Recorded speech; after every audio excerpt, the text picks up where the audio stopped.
तेज रफ्तार खबरों का सिलसिला। शुरुआत 25 बड़ी खबरों के साथ सीरिया की बात करेंगे।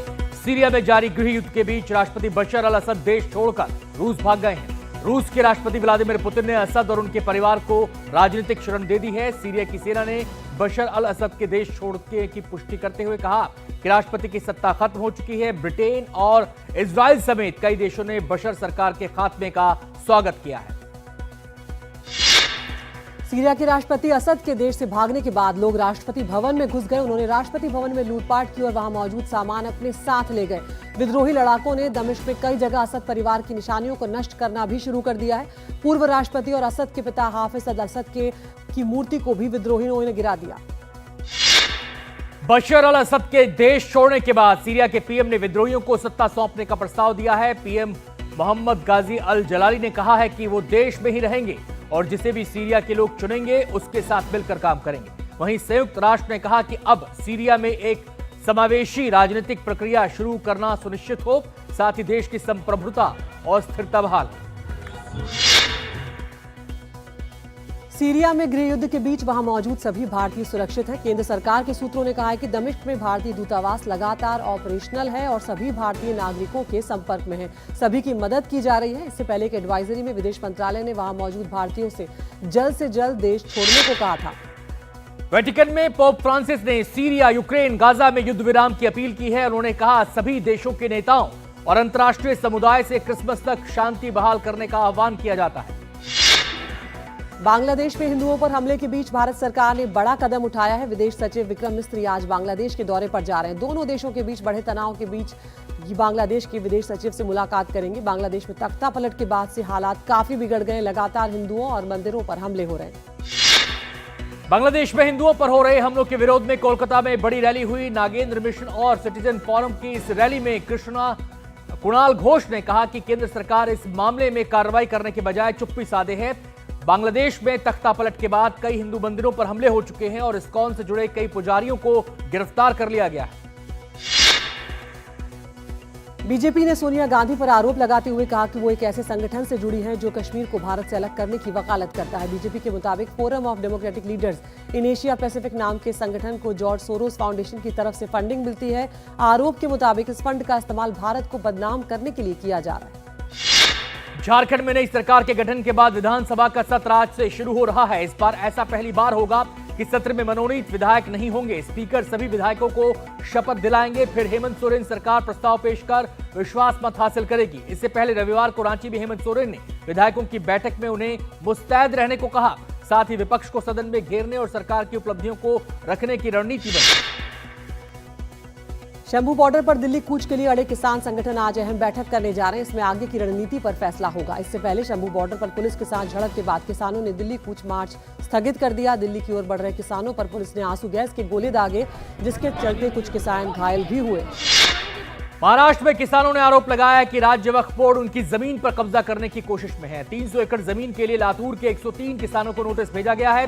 किसानों ने दावा किया कि ये वक्फ की संपत्ति नहीं है, उनकी पुश्तैनी जमीन है। वो पीढ़ियों से इस पर खेती कर रहे हैं। उन्होंने महाराष्ट्र सरकार को न्याय दिलाने की अपील की है। यूपी के संभल की जामा मस्जिद की सर्वे रिपोर्ट आज कोर्ट में दाखिल नहीं होगी। कोर्ट कमिश्नर रमेश राघव के मुताबिक रिपोर्ट फाइनल स्टेज में है, लेकिन स्वास्थ्य ठीक नहीं होने से ये पूरी नहीं हो सकी। आज कोर्ट कमिश्नर से और समय देने की अपील करेंगे।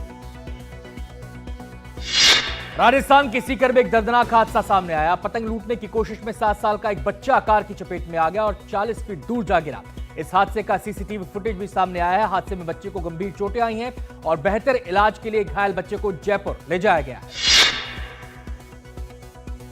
राजस्थान में जोधपुर जैसलमेर नेशनल हाईवे पर भीषण सड़क हादसे में 2 लोगों की जान चली गई। 21 लोग घायल हुए। यह हादसा तब हुआ जब आशापूर्णा माता मंदिर के दर्शन कर लौट रहे श्रद्धालुओं की बस ट्रेलर से टकरा गई। सभी घायलों का इलाज जोधपुर में चल रहा है।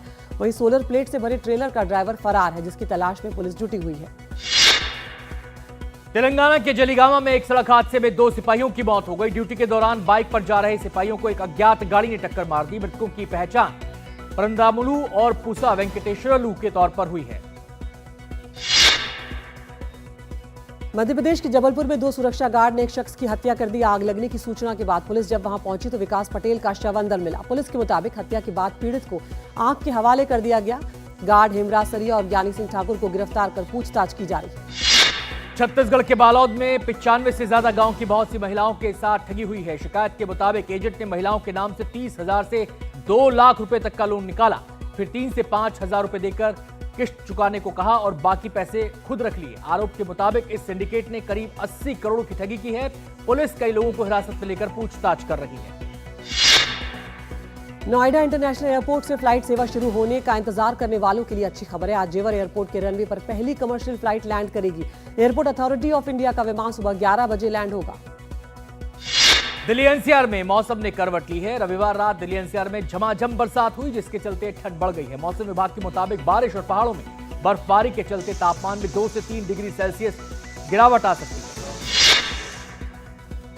हिमाचल प्रदेश में शिमला, मनाली और कन्नौर समेत कई इलाकों में सीजन की पहली बर्फबारी हुई है। शिमला की सड़कों पर बर्फ की सफेद चादर बिछ गई है। शिमला में कई सालों के बाद इतनी जल्दी बर्फ गिरी है। समय के पहले बर्फबारी ने पर्यटकों को हैरान कर दिया और बड़ी संख्या में सैलानी बर्फ में मजे करते हुए भी नजर आए। हिमाचल के लाहौल स्पीति की चोटियों ने भी बर्फ की सफेद चादर ओढ़ ली है। बर्फबारी से लाहौल से लेकर कुल्लू तक ठंड काफी बढ़ गई है। मौसम विभाग ने अगले 2 दिन तक मौसम ऐसे ही रहने की संभावना जताई है। बर्फबारी के चलते सड़कों पर गाड़ियां फिसल कर टकराती नजर आई। जम्मू कश्मीर के कुपवाड़ा में भी जबरदस्त बर्फबारी जारी है। सड़कों और घरों की छतों पर बर्फ की मोटी चादर बिछी हुई है। कुपवाड़ा में कई जगहों पर बर्फ में फिसलकर गाड़ियों के टकराने की खबर आई। पुलिस ने सैलानियों से सतर्क रहने की भी अपील की है। जम्मू कश्मीर के गुलबर्ग में बर्फबारी से सैलानियों और पर्यटन क्षेत्र से जुड़े लोगों में खुशी की लहर दौड़ गई है। गुलबर्ग में चारों तरफ दूर दूर तक बर्फ ही बर्फ दिखाई दे रही है। मौसम विभाग के मुताबिक यहां 2 से 3 इंच तक बर्फ गिरी है।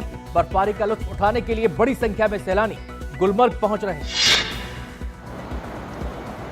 उत्तराखंड में भी बर्फबारी शुरू हो गई। गंगोत्री और यमुनोत्री धाम में सीजन की पहली बर्फबारी हुई है। यमुनोत्री में न्यूनतम तापमान पहुंचा -13 डिग्री और गंगोत्री में -14 डिग्री तक। उत्तरकाशी जिला मुख्यालय के साथ कई इलाकों में बादल छाए रहे और तापमान में भारी गिरावट देखने को मिली है।